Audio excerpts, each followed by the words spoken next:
اور اس کے لیے یہ بھی ہو سکتا ہے کہ چونکہ مذہب نے یہ بات کہی ہے اس لیے ہم اس کی اہمیت رکھتے ہیں، یا یہ فی الواقع ایسی چیز ہے کہ جو قوموں کی زندگی کے اندر کوئی اہمیت رکھتی ہے۔ بڑا غور طلب یہ سوال ہے۔ مغرب کی سیکولر سوسائٹی نے تو اس کے متعلق یہ کہا کہ یہ افزائش نسل کا ایک ذریعہ ہے، جنسی اختلاط ایک طبعی امر ہے، نیچر کا ایک تقاضا ہے، بالکل حیوانات کی طرح۔ حیوانات میں یہ تقاضا پورا ہوتا ہے، جنسی اختلاط کا، افزائش نسل اس کا نتیجہ ہوتا ہے۔ تو چونکہ وہاں بھی انسان کو حیوانی سطح پہ رکھا گیا ہے، جسے سیکولر نظام کہتے ہیں، مغرب کی مادی تہذیب جسے کہا جاتا ہے، جس میں پرماننٹ ویلیوز یا مستقل اقدار نہیں ہوتی،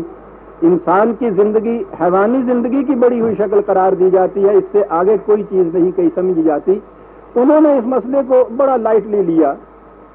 لیکن یہ اسی دور کی بات ہے، ورنہ اس سے ذرا پہلے کی جو صورت یہ تھی، وکٹورین ایج میں ان کے یہاں یہ کیفیت تھی کہ ٹانگ کو پردے میں رکھنے کا، آپ نے اب سنیما کی تصویروں میں دیکھا ہوگا اس زمانے کا لباس جو ہوتا تھا یورپ کی عورتوں کا، وہ یہی نہیں کہ ٹخنے تک ڈھکا ہوا ہوتا تھا، وہ ان کا جو گھاگرا تھا وہ اتنا زیادہ پھیلا ہوا ہوتا تھا کہ ٹینٹ کا ٹینٹ ساتھ جا رہا ہے۔ یہ تو لباس ہوتا تھا ان کا، اور ان کی کیفیت یہ تھی کہ لیگ کے متعلق چونکہ ٹانگ کے متعلق چونکہ یہ تھا کہ ڈھکی ہوئی ہونی چاہیے۔ آپ کو معلوم ہے کہ میز کی ٹانگیں بھی وہ پردہ لگ کے اور کرسی کی ٹانگوں کے اوپر بھی غلاف چڑھا کے رکھتے تھے کہ جس کو انہوں نے لیگ کہہ دیا ہے اسے ڈھکا ہوا ہونا چاہیے، خواہ وہ میز اور کرسی کی کیوں نہ ہو۔ کل کی بات ہے، ابھی وکٹورین ایج۔ اس کے بعد جب یہ وہاں پلٹا لیا ہے ذہنیت نے، زندگی نام رہ گیا صرف فزیکل لائف کا، حیوانی زندگی کا، تو آہستہ آہستہ زندگی کے دوسرے شعبوں پہ بھی اثر پڑا، جنسی اختلاط پہ بھی یہ اثر آ کے پڑا کہ اب وہ ہر روز ان کے ہاں یہ قوانین بدلتے چلے جاتے ہیں۔ ایک جوان لڑکے اور جوان لڑکی کا باہمی رضامندی سے اختلاط، وہ تو جرم تھا ہی نہیں ان کے ہاں۔ شادی شدہ عورت کا بھی کسی غیر کے ساتھ اختلاط، یا شادی شدہ مرد کا کسی غیر عورت کے ساتھ اختلاط، یہ قانونی جرم نہیں تھا۔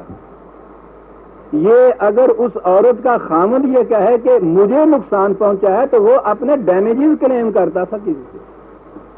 اور اس کے بعد انہوں نے کہا کہ یہ بھی کوئی زیادتی سی ہے۔ یہ جن کو حرامی بچے کہا جاتا ہے، ان کا مسئلہ ان کے ہاں تھا، انہوں نے قانوناً یہ چیز کی کہ نہیں، سوسائٹی کو ان کو اسی طرح ایکسیپٹ کرنا چاہیے جیسا کہ حلال کے بچوں کو ایکسیپٹ کرتے ہیں، اور آہستہ آہستہ یہ معاملہ ایسا آگے بڑھا۔ جنسی موضوع پہ گفتگو کرتے ہوئے بہت سی چیزیں میرے عناگیر ہو جاتی ہیں، بالخصوص میری بیٹیوں اور بہنوں کی موجودگی، اس لیے بڑے رکے ہوئے الفاظ میں مجھے بات کرنی پڑتی ہے۔ اب آپ کو معلوم ہوگا کہ وہاں اب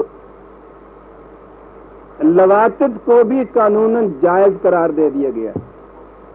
اور پھر جب انسان حیوانیت میں آگے بڑھتا ہے تو حیوان کی تو ایک حد ہوتی ہے۔ حیوان کے جنسی تقاضے کو آپ نے دیکھا ہے کہ جب فطرت کا تقاضا نہ ہو، بیل بھی وہی ہوتا ہے، گلے میں گائیں بھی وہی ہوتی ہیں، سال بھر اکٹھا رہتے ہیں، کبھی ایک دوسرے کی طرف نظر اٹھا کے نہیں دیکھتے، تا وقت کہ خود جنس کا تقاضا ایسا نہ ہو، فطرت کا تقاضا ایسا نہ ہو۔ وہ جو غالب نے کہا تھا کہ چاک مت کر جے بے ایام گل، کچھ ادھر کا بھی اشارہ چاہیے۔ حیوانات میں تو یہ کیفیت ہوتی ہے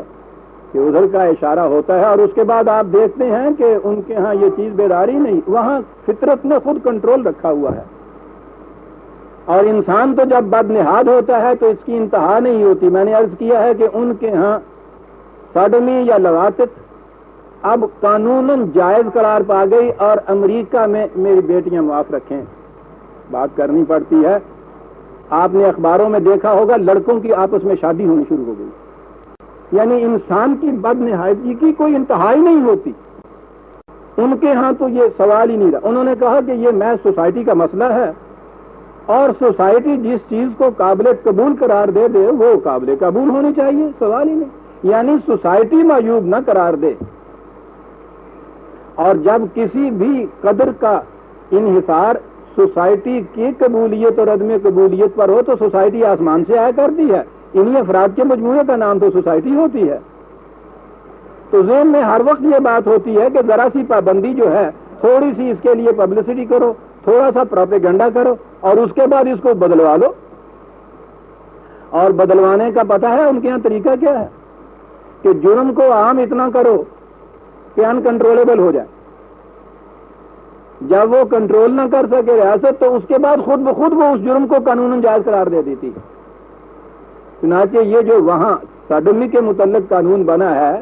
وہ یہاں پہنچ پہ بنا تھا۔ انہوں نے کہا کہ اس کے لیے کوئی طریقہ ہی نہیں اس کو روکنے کا، تو بجائے اس کے کہ قوم میں اس قسم کی منافقت پیدا کی جائے، منافقت، اس کو کھلے بندوں اجازت ہی کیوں نہ دی جائے۔ تو جس سوسائٹی کی یہ کیفیت ہو کہ اسے معلوم ہو کہ جب جی چاہے اس قانون کو بدلا جا سکتا ہے اور یوں بدلوایا جا سکتا ہے، تو ذہنی طور پہ تو وہ پہلے سے ہی اس چیز کے مرتکب ہونے شروع ہو جائیں گے نا، بدنہادی کے یا آزادی کے۔ آپ نے سمجھا ہے کہ قرآن جب غیر متبدل کہتا ہے اپنے کسی حکم یا قدر کو تو اس کے معنی کیا ہیں؟ معنی اس کے یہ ہیں کہ کبھی ذہن میں کسی کے نہیں آ سکتا کہ سوسائٹی 100% بھی اگر اس کے خلاف جائے گی یہ جائز قرار نہیں پا سکے گا۔ اسے کہتے ہیں ایمان۔ کسی قدر یا کسی رہنمائی کے غیر متبدل، امیوٹیبل، ان چینجیبل ہونے کے معنی یہ ہیں کہ کبھی جو بھی ان چیزوں کو ماننے والی سوسائٹی ہے وہ سوسائٹی میں جرم خاص 100% عام ہو جائے، ذہن کبھی اس طرف نہیں جائے گا کہ کوئی بات نہیں کل کو یہ جائز قرار پا جائے گی چیز۔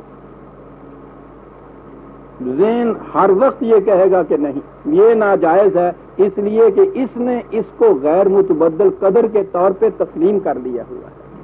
بات میں یہ کہہ رہا تھا کہ ان کے ہاں تو انہوں نے اس کو ایک سوشل پرابلم تسلیم کیا، اور اس کے بعد یہ کہا کہ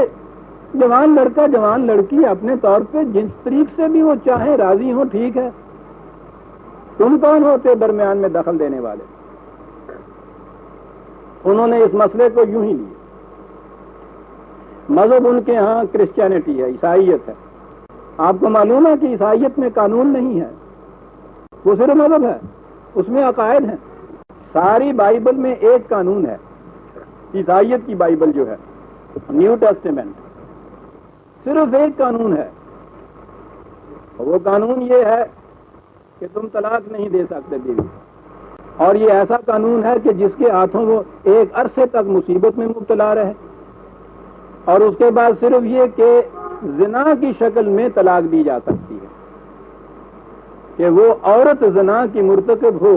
اسے طلاق دی جا سکتی ہے، اور اگلا قانون اس کے ساتھ یہ ہے کہ متعلقہ عورت سے شادی نہیں کی جا سکتی۔ ساری بائبل میں صرف ایک لا ہے یہ، جو مدت ہوئی ٹوٹ چکا ہوا ہے۔ تو عیسائیت میں تو قانون کوئی نہیں تھا، اس لیے وہاں تو یہ چیز سوسائٹی نے جس طرح جی چاہے اپنے ہاں، وہ کہتے ہیں کہ ریگولیٹ کر لیا جائے، یعنی جوان لڑکا اور لڑکی جس طرح سے بھی رضامند ہوں باہمی جنسی اختلاط کے لیے سوسائٹی اس کو قابل قبول، قابل تسلیم قرار دے دے، اور مذہب نے چونکہ اس قسم کی کوئی گرفت کی نہیں، اس واسطے مذہبی طور پر ذہن میں کوئی چیز ہی نہ آئے۔ اخلاق جتنے تھے ان کے ہاں سوسائٹی کی قبولیت اور عدم قبولیت کے تھے، جس چیز کو سوسائٹی نے معیوب قرار دیا ہے ان کے ہاں وہ چیز ایتھیکل ہو گئی، مورل ہو گئی، جسے سوسائٹی نے کہا کہ یہ معیوب ہے اسے انہوں نے امورل قرار دے دیا۔ روز سوسائٹی کے قانون بدلتے رہتے ہیں، روز مورالٹی کے سٹینڈرڈ بدلتے رہتے ہیں۔ سوال یہ ہے کہ کیا واقعی یہ ایک مسئلہ ایسا ہے کہ سوسائٹی جس طرح سے جی چاہے اس کو اپنے ہاں رائج کر لے اور اس کا کوئی اثر اور نہ ہو؟ اب اگر ہم کہیں گے انہیں تو وہ تو یہ بات ہوگی کہ بھائی سوال یہ ہے کہ تم مذہبی لوگ ہو، تمہارے ہاں چونکہ تمہارے مذہب نے اس چیز کو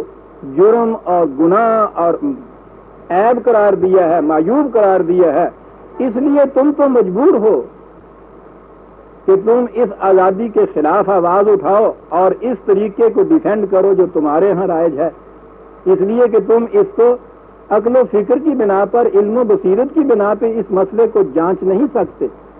تم پابند ہو اپنے مذہب کی روح سے۔ ٹھیک ہے جی، ہم نہیں گفتگو کرتے، ہم انہی سے پوچھتے ہیں، لیکن میں غلط کہہ رہا ہوں، میرے مخاطب وہ نہیں ہیں، خود ہماری اپنی